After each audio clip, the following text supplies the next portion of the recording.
Julius Omushombezi ijo yemerera. Dr. Sylvia Tumuhirwe ari nitwe Deputy Managing Director w'Ekitongole ky'Amaizi kya National Water and Sewerage Corporation ayakirwa mu kitiinisa n'amashemererwa aha mukoro gw'okurundana sente miliyoni 154 ez'okumaliriza ekereziya ya Bucundura Catholic Parish omu Kashambya Rukiga.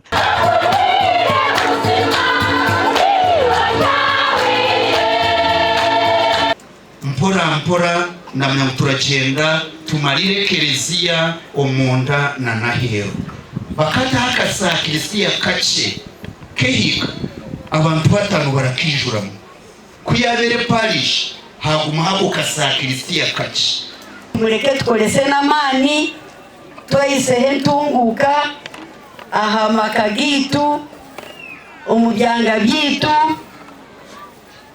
kugira ngo tubase ko kore mirimo yitu kandi tkorene ya ruhanga tutine kugumirwa.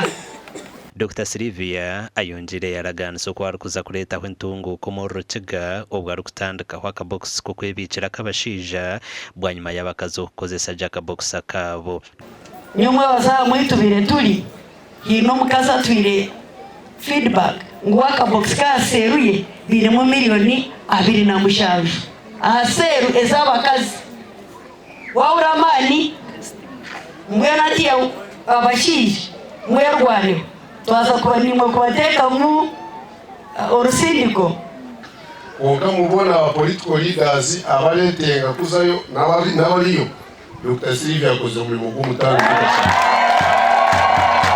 okutondoza gukozire kurerekaga uno mu byentunguka abashija ababija barasigaraga inyuma n'umukwaya murashireba ndateka kugira ngo tuje kugira ihanga ribonire turatekwa kuguma turazorerisho tukareba haba haje wasigara inyuma tukareba ko twamukurura rero tukabasa nawe kugira ngo yagaruka higuru tukabasa kutamburira umuburinganiza.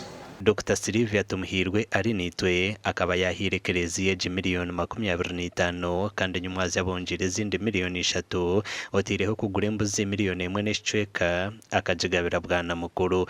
Aha abari kutwareje embuzi mu kitwareje twasitama twareba tutine kindi cyo gukorera twiyaho twagira ngo tukugurire ejibiburi omwizina rya patiri n'rya mwana n'rya mutima uri kwera amena.